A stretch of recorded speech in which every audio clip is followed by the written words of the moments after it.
God, you haven't answered my question. No questions. But it's a simple one, a very simple one. Where are you taking me? You'll find out. You come before dawn with no arrest warrant? We don't need a warrant. But of course you do. Not for a hearing. Oh, is that what this is about, an investigative hearing? That's such an hour. Chancellor's orders. You mean the Chancellor himself wants to see me? Why on earth?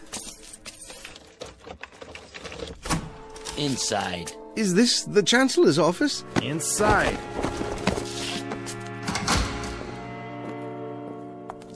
Hello. Hello. Oh, you'll forgive me, but it's so dark in here, my eyes. There's a bench along the wall. Why don't you sit down? And you are? Mary Lampert. Wordsworth. Lampert. You work in the Central Registry? I don't work anywhere at all now, but it wasn't in the registry. I was an English teacher. Oh, yes. Yes, you requested some books from me last semester. But what are you doing here? The same as you, I'm afraid, Mr. Wordsworth. You were summoned for a hearing? We all were. No, I beg your pardon. I didn't see you. I'm used to that. Hello there. Hello, Mr. Wordsworth. Your teachers, too? Something even less useful. A poet. A published poet? A few small press volumes. Oh, we have a lot of those in the stacks. Quite a number, actually. Your name? John Brodsky. Yes, let me see. The Fire Inside and Other Poems? You're the only person outside of a few friends who's ever heard of it. Oh, no, you were very well reviewed. The Mid-Atlantic Prize, wasn't it? It was, but they don't exist anymore. And the rest of you, I don't mean to be rude. After a certain age, well, the eyes just don't adjust very quickly, even with glasses. Jack Cameron. I taught philosophy at the university. How do you do? John Alpert, from the Theology Department. Another lost cause. Oh, no, don't say that. Vital subjects all in a liberal arts education. I'm sure you're here for some sort of a reassignment. Put out to pasture is more like it. They're closing the humanities wing. Are you sure? It's already done. The Chancellor signed it into law yesterday. To be replaced by what? Business law, medicine, computer sciences, perhaps. Something more practical. The word is they're not going to use human teachers at all anymore. I see. And what of books? They'll be obsolete too, what with the standardized software. In other words, will all be obsolete? That's the handwriting on the wall. But that's absurd. Well, what will they do with us? Pay us not to work? I think they have in mind something a bit more efficient. Such as? Lampert! Yes? This way. Yes, of course, I'm ready. I'll go first. Please, that's not necessary. Lampert, Mary, now. Now, wait a minute. Where are you taking her? Goodbye, Mr. Brodsky, Mr. Cameron, Mr. Alpert, and you, Mr. Wordsworth. I've enjoyed meeting you, however briefly. Well, we'll talk more later. When will I see you? Why, on television, perhaps. I'll hold a good thought for you. For all of you. Wait! Where are you taking her? You walk out of this room and into the next at your own risk, because it leads to the future. Not a future that will be, but one that might be. This is not a new world, brave or otherwise. It is simply an extension of what began in the old one. It has patterned itself after every dictator who ever planted the ripping imprint of a boot on the pages of history since the beginning of time. It has refinements, technological advances, and a more sophisticated approach to the destruction of human freedom. But like every one of the superstates that preceded it, it has one iron rule. Reason is an enemy and truth is a menace. This is Mr. Romney Wordsworth in his last 48 hours on Earth. He is a citizen of the state, but will soon have to be eliminated because he is built out of flesh and because he has a mind. Mr. Romney Wordsworth, who very shortly will draw his last breath in the Twilight Zone. And now, The Twilight Zone, and our story, The Obsolete Man, starring Jason Alexander, with Stacy Keach as your narrator. Who's next? Wordsworth? Romney? Wordsworth. Ah, yes. You should have the file on your desk, Chancellor. Field investigation finding. Obsolescence. Yes. Agreed. Correct. Send him in. Yes, sir. Guards! This way. Thank you. You may approach the desk. If you like. You know why you're here, Mr. Wordsworth? Not entirely, no. Ask him to speak up. I'd ask you to speak up, if you will. In general terms, yes, sir. But I do have a few questions. Your questions will be answered in due course. Now then, you've been under investigation, Mr. Wordsworth. I have? For the mandatory period of 1 year and 11 months. I was never notified of any investigation. Notification is not required under the new edicts. Really? I have the results before me. The determination is that you're obsolete. That's an interesting word you use. Therefore, the purpose of this hearing is to make a finding in the matter and sentence you accordingly. You understand that? Yes, sir. I suppose I do. Your occupation, Mr. Wordsworth? Librarian. They even have those anymore? A what? A librarian, sir. Has this man had counsel? Yes, sir, he has. Are you sure he knows his rights? He's been given orientation, sir. I'm told that you've had counsel and been given orientation, Mr. Wordsworth. Well, in a manner of speaking. Just prior to entering this room, I did have a brief conversation with someone or other. He was wearing a uniform, very much like your own. That would be one of the subalterns. So you've been instructed. However, I'm still not sure in my own mind that you understand the purpose of this hearing. I'm doing my best, sir. The field investigators in your sector have classified you as obsolete. This finding carries with it serious implications, legally speaking. Do you understand that, Mr. Wordsworth? Serious implications, yes. Now I ask you again. Your occupation? I am a librarian. I could lie to you and say curator of records or historian or data manager, but that's my occupation, my profession. It's an honorable tradition. If you people choose to call it obsolete... Ask him to clarify. Yes, clarify. Request clarification of the term. The term, Mr. Wordsworth, you people. You make reference to the state? I make reference to the state. And you persist in declaring your occupation as being that of a librarian? That is correct, sir. A librarian having to do with books? Yes, sir. Books of all types and description. Since there are no more books, Mr. Wordsworth, there is scant need for libraries. Oh, but there are books. Some going back decades, even centuries. The older ones are in constant need of repair. Even the newer ones require preservation. Well, do you know that books printed on paper containing wood pulp are in danger of deterioration? A kind of oxidation or slow burning, you might say, if there's so much is stored on wooden shelves.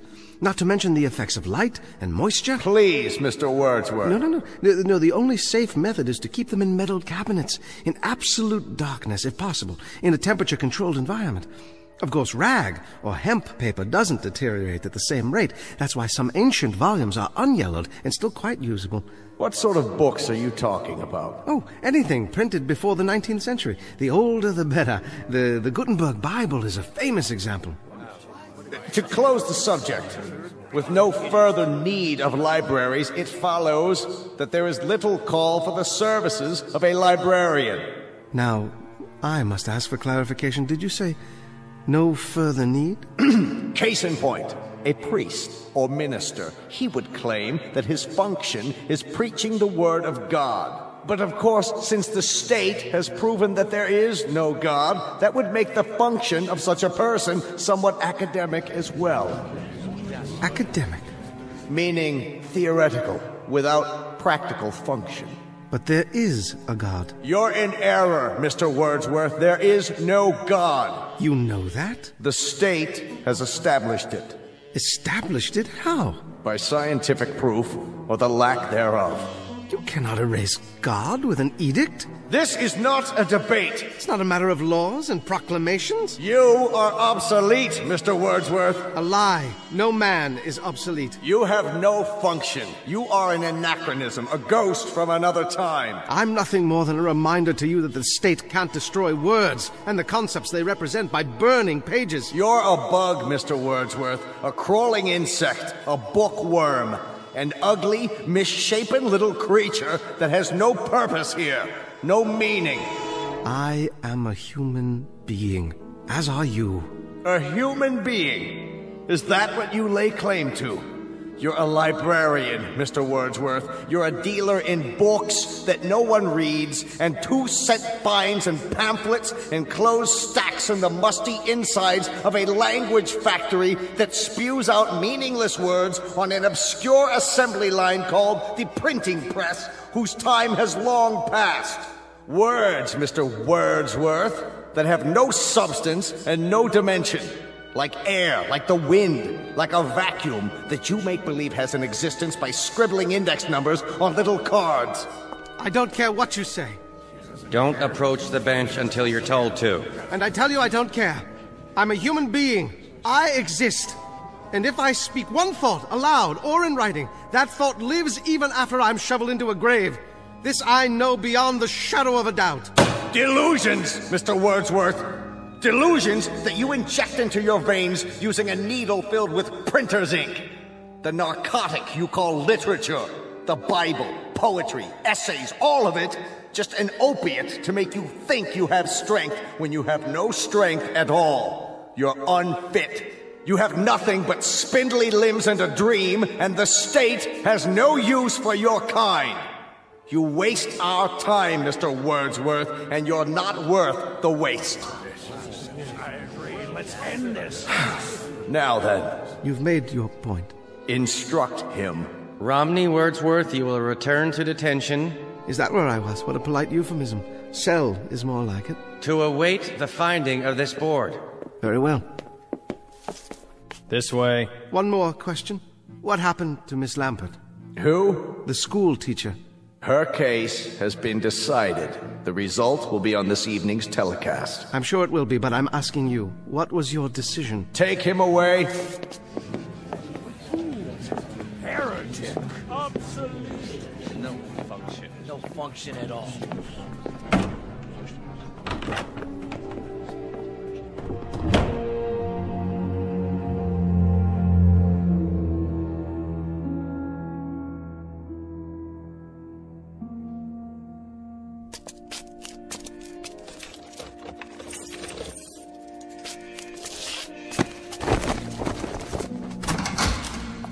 Mr. Wordsworth, how did your hearing go?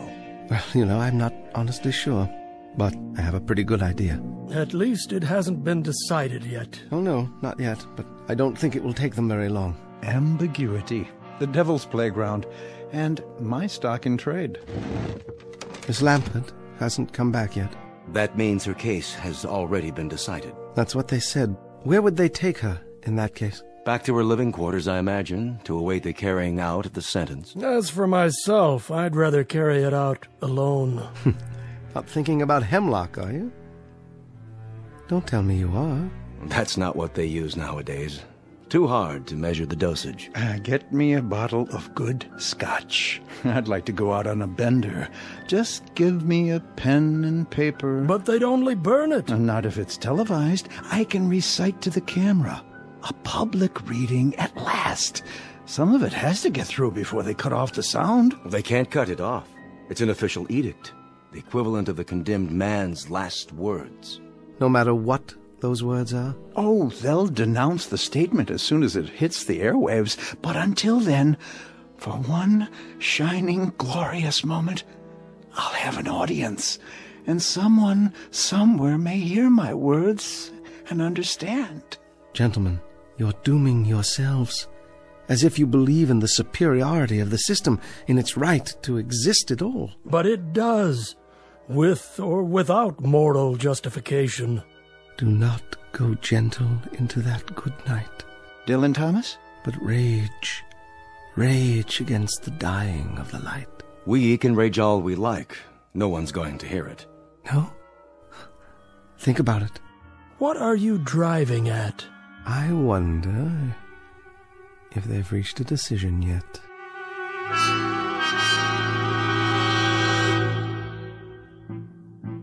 How do you find, gentlemen? Obsolete! Obsolete! Obsolete! Obsolete! Obsolete. I concur. In the matter of Wordsworth Romney, the board has made a finding. Bring him before me so I can pronounce sentence. Escort him from the detention room. Right away.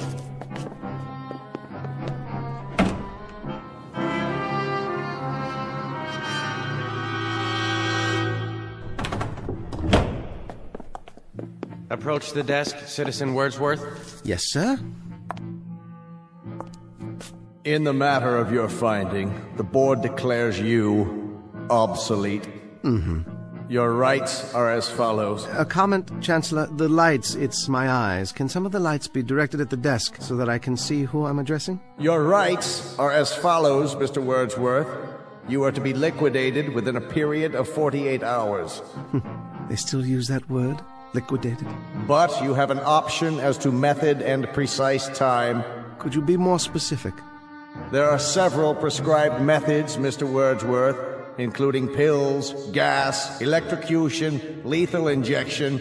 It can be done immediately, or an hour from now, or any other time that you request. Are there any other options? The most popular, Mr. Wordsworth, assassination, at a time unknown. This way, the subject is not aware of either the method or the time. Psychologically, it is somewhat easier. In terms of one's mental state, it's the most humane. Then I'd have to say, I'm a very rich man. Louder, please, and step into the light. I was merely saying I'm a rich man. I have such a luxury of choices. A few lines come to mind, perhaps you'll indulge me. Cowards die many times before their deaths. The valiant never taste of death but once. Of all the wonders that I have yet heard, it seems to me most strange that men should fear, seeing that death, a necessary end, will come when it will come. That's from Shakespeare. Julius Caesar. So, since you've given me the luxury of choice, I choose the following. To be given an assassin whom I will tell the method of execution. I don't understand. What does he mean? He will tell? Surely he can't be saying. Mr. Wordsworth, please clarify the nature of the request. You will assign me an assassin, Chancellor, just as you stipulated. But only he and I will know the way in which I am to die. I take it that's acceptable? That will be acceptable, Mr. Wordsworth, so long as your sentence is accomplished within the 48-hour period required by law. And one final request, Chancellor. What's that? I should like to die with an audience. I would like my death to be televised. That, too, can be arranged, Mr. Wordsworth. Thank you. It's not infrequently that we televise executions. It has an educative effect on the population. I have no doubt. Now, as to the time of the liquidation, Mr. Wordsworth? Midnight, tomorrow. And the place? In my room. Gentlemen? Agreed, Mr. Wordsworth. We will choose your liquidator and send him over to you, and he will be duty-bound, just as you prescribed, not to divulge the method you've decided upon. Done. Thank you, Chancellor. Whoever said the state doesn't have a heart?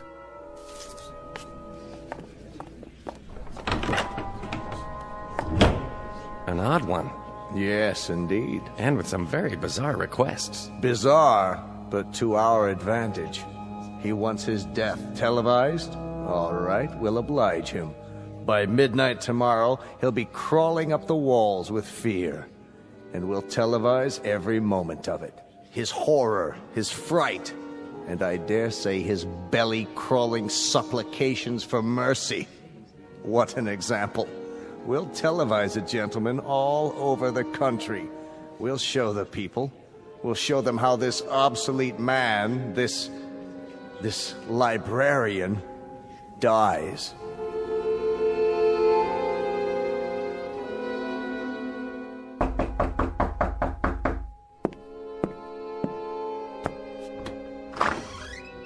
Yes? Wordsworth Romney? I am. I'm here to install a television camera. Oh, yes. Come in. Come in. Bring the equipment in, please, guard. Then wait outside. Yes, sir. I'll call you when I'm finished. Very good, sir. I'll be in the hall. Forgive the close quarters. A librarian can't afford more than a studio apartment these days. Librarian, sir? Never mind. Would you care for some tea? No, thanks. I'm on a schedule. Oh, of course, yes. Other installations. Alpert, is that one? How about Cameron? And the other, what was his name? Brodsky, the poet. I don't know. The guard has the manifest. Oh, yes, I see. Is this all the equipment you need? It's not very much. It doesn't need to be. It's miniaturized. See, all I do is mount this lens on the wall in the corner, and that's it. As long as it gets a wide angle of the whole room. Impressive, I must say. And what about sound? Sir? There'll be a microphone, won't there? Built right in. Full frequency. Broadcast quality. Splendid. Well, don't let me get in your way. Do whatever you have to do. Good idea. Not a lot of time left. Oh, a couple of hours more? I mean, you probably want some time to yourself for whatever. Yes. I'll be out of here in 20 minutes. Wonderful. I mean, very professional of you. Do you happen to know what happened to the school teacher? School teacher? A friend of yours? Not really. I hardly knew her. Not on my list. Oh. You ought to turn on the TV. That'll tell you. Why didn't I think of that? You know, I spend every evening reading. These things are your books, huh? You mean you haven't seen any before? I remember when I was a kid. They had pictures in them. Oh, they have much more than that. And with my collection grown so large, there hasn't been time for television in years. Even the state broadcasts? The state broadcast? Oh, you mean the chancellor's speeches and so forth. And on the domestic front, the economy is on an upswing. With unemployment virtually nil, corporations are tightening their belts in preparation for higher productivity next quarter when the trade deficit reaches zero. The government is purging thousands of obsolete personnel with tens of thousands to go before year's end. Did he say tens of thousands? One example is Miss Mary Lamport, who was terminated early this evening. For those who missed the live broadcast, here is her final statement. I'd like to quote Saint Exupery. What is essential is invisible to the eye. And it was a Welshman named Dylan Thomas who wrote of the force that through the green fuse drives. Well, I've spent my best years nurturing that life force, helping it break through the concrete and steel that seal us away. And I now know that there is no force in the universe that can crush. That's the drugs kicking in. Drugs? Her choice. She wanted to go out painless. They gave her an injection. Sure kept talking for a while, though, didn't she? All those words. She almost made it. Made what? I've seen enough. Go on with your work. I don't mean to distract you. All done? Surely not. There. Go ahead, turn your TV back on. See? There's you. There's me. You're right. Isn't that amazing? Sharp and clear for all the world to see. Fiber optics. Some picture, huh? Yes. I don't know how to thank you. What's the cost? No charge. A tip, then. Consider it a kind of bonus. One of my books, perhaps. No, thanks. You can take your pick. Any one at all. They'll only be burned afterwards. I don't have time to read. Thanks anyway. Guard. Trouble? No trouble. I'm finished is all. Let's go. Take it easy, Mr. Wordsworth. Don't fight it, okay? I'll do my best. It'll be easier that way. Well, now then, nothing left to do but wait. 1 hour and 15 minutes. I'll set the clock, then lie down, and wait. It won't be long now.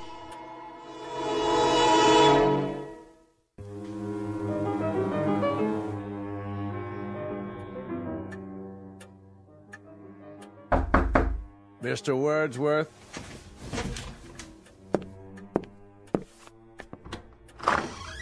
Come in, Chancellor. So, this is how a librarian lives. Have a seat, please. I'm sorry there's only the one chair, but with so many books. Thank you for coming. Very irregular, Mr. Wordsworth. Is it? Highly irregular. That you came at all? Do you know why I came? Do you? I invited you. By all means, you invited me. But why would I honor such an invitation? A cryptic note from a condemned man asking me to visit him during the last hour of his life. Not normal, I take it? Hardly the norm, Mr. Wordsworth. Hardly what I'm accustomed to. And somewhat suspect, too. How do I know I wasn't invited here for a last pitiful gesture of vengeance on the part of the condemned? Vengeance? After all, I'm more or less responsible for the finding in your case. Your demise in less than an hour. 45 minutes, actually. It can be attributed, at least in part, to my decision. Nonetheless, that was the finding. Do you mind if I smoke? No, not at all. You're my guest. I'll tell you why I came, Mr. Wordsworth. Please. Perhaps to prove something to you. And that is? To prove to you that the state has no fears. None at all. Well, you'll forgive me, Chancellor, but that has the elements of a joke. How so? Well, you come here to my room to prove that the state isn't afraid of me. What an incredible burden that must be, to prove that an obsolete librarian could have any effect at all on the state. I'll tell you why you came, though. I'll tell you the reason that you won't even admit to yourself. And what might that be? I don't fit your formula. Somewhere along the line, there's been a deviation from the norm. Your state has everything categorized, filed, and tagged. You are strength. People like me represent weakness. You control and order and dictate. My kind merely follows and obeys. But something's gone wrong. I don't fit, do I? Oh, you fit, Mr. Wordsworth. In a few moments, you'll be cringing and pleading just like they all do. Yes, indeed, you fit. You've got a miserable, worthless little life, but you've also got an instinct for survival. And very soon now, when you know that life is slipping away, when your survival is just a question of minutes, we'll see which is stronger, the state or the librarian. All the country will see. Yes, they will. I take it you've had a discussion with whoever is assigned to your liquidation. Whomever. What? Whom, object of the preposition. Midnight, isn't it? A mere 40 minutes from now. That's the camera lens up there on the wall. See it? They brought that in earlier this evening. Very efficient. One man set it up in less than 10 minutes. We're being televised now. That's not unusual. In the mass executions last year, we televised around the clock. 1,300 people were put to death in 6 hours. You never learn, do you? History teaches you nothing. Quite the contrary. It teaches us a great deal. Our predecessors, Mr. Wordsworth, had the beginnings of the right idea. Hitler. Of course Hitler. Stalin. Him too. But in contrast with popular opinion, their error was not of excess. It was simply that they did not go far enough. Too many undesirables were left around, and undesirables eventually form a core of resistance. Old people, for example, clutch at the past and won't accept the new. The sick, the maimed and deformed, they fasten themselves on the healthy body and damage it. So we eliminate them. Just like that. Or people like yourself. They can perform no function for the state, so we do away with them. Only makes sense. What a charming room, Mr. Wordsworth. Small, but functional. Lived here long? For over 20 years. I built the bookcases myself. So I understand. That, incidentally, has kept you alive, that particular talent. Carpentry is a skill, and the state provides considerable leeway for workers who possess certain skills. This chair, for example. You made it. I would have made more furniture, but there wasn't enough space with the books. Unfortunately, you went as far as you could go, which was insufficient. So in a little while, it will be the end of a rather fruitless life as Mr. Romney Wordsworth goes to his own private nirvana. That's what they call it in your books, isn't it? In some books. You're not facing the camera, Mr. Wordsworth. You're cheating the audience. They'll want to see how you die. Sorry? Please, Mr. Wordsworth, show the lens your best side. And don't stifle your emotions. If you feel like crying, go ahead and cry. Or if you want to plead, why don't you do so? Let it all out. Perhaps a high state official might take pity on you. You'd appreciate that, wouldn't you? A little chest-thumping, hand-wringing, some moaning, sobbing histrionics. Suit yourself. Unfortunately, I don't have the time to be enthralled when they do come. I have another appointment this evening. Chancellor. Make it brief, Mr. Wordsworth. You have plenty of time. Smoke as many more of your cigarettes as time allows. How's that? I haven't been entirely fair with you, Chancellor. I invited you here for a very special reason. Would you like to know the method I've chosen for my liquidation? I've had a bomb placed in this room. It has a time fuse set to go off at midnight, a few minutes from now. Thoughtful, Mr. Wordsworth. A relatively quick and painless death. Isn't it, though? And yet, knowing that you're going to be blown to smithereens is not the happiest of thoughts, is it? That depends on the individual. Yes, it does indeed. I'll bid you goodbye, then. What kind of idiocy is this? You've locked the door. Yes, I have. You're not going anywhere. You're staying here with me. Open this door at once! I'm not sure I remember where I hid the key. Question: how does a man react to such a situation? Answer: it depends on the individual. As for myself, I shall sit down and read my Bible. This is insane. Hidden for over 20 years, but the only possession I own that has any value at all to me now. And I intend to sit here and read it until the moment of my death. Let me out of here! Guards! Anyone! Don't waste your breath. There's no one out there. It's one of the rules. You isolate the person to be liquidated, so there's simply no one around. Why don't you face the camera, Chancellor? It's important, you know. You're cheating the audience. What are you talking about? You wanted the whole country to see the way a librarian dies. Why not let the whole country see how an official of the state dies, too? Will they see a contrast, Chancellor? Wordsworth! I order you, let me out of this room! Turn to the camera. Let the people see the strength of the state, the resilience, the courage. Let the people see how a man of steel faces death. I've underestimated you, Mr. Wordsworth. Sit down, Chancellor. You have a nirvana coming up, too. So, let's have a chat. Odd, isn't it? How equal we have become. Death is an exceptional equalizer. It takes a strong and handsome man like yourself, uniformed, bemedaled, and it places you alongside a skimpy thing like myself. But in the eyes of God, there's precious little to distinguish us. We are flesh, blood, muscle, limbs, and we are the same. Understand, Chancellor? We are the same. We are not the same. A man of the state dies with dignity. We shall see. That is, they will see. The Lord is my shepherd, I shall not want. He maketh me to lie down in green pastures. He leadeth me beside the still waters. He restoreth my soul. He leadeth me in the paths of righteousness for his name's sake. Yea, though I walk through the valley of the shadow of death, I will fear no evil.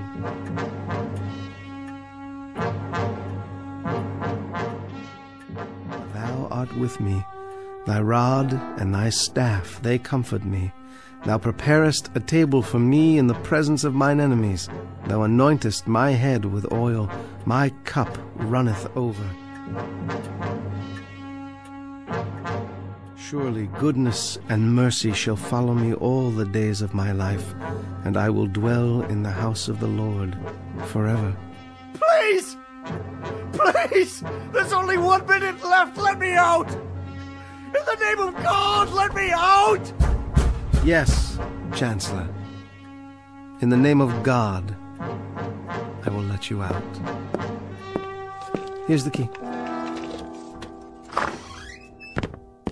Goodbye, Chancellor.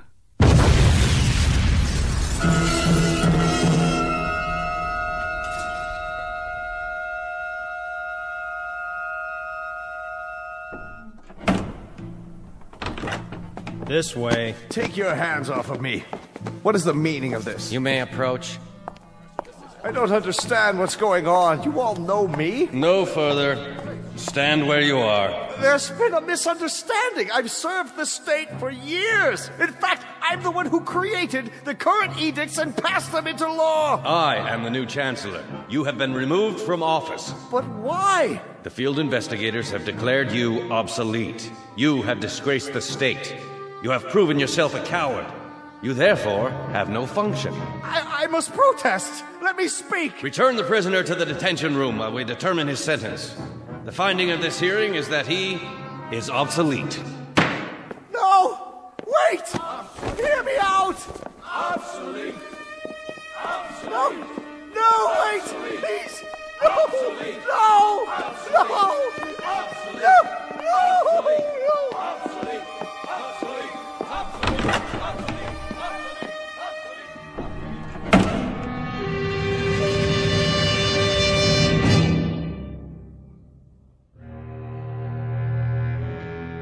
The time is the future. Not a future that will be, but one that might be. Not just this story's lesson, but a lesson for all time. So long as men would speak their mind, and so long as tyranny would seek to muzzle them. File this case under M for mankind in the Twilight Zone.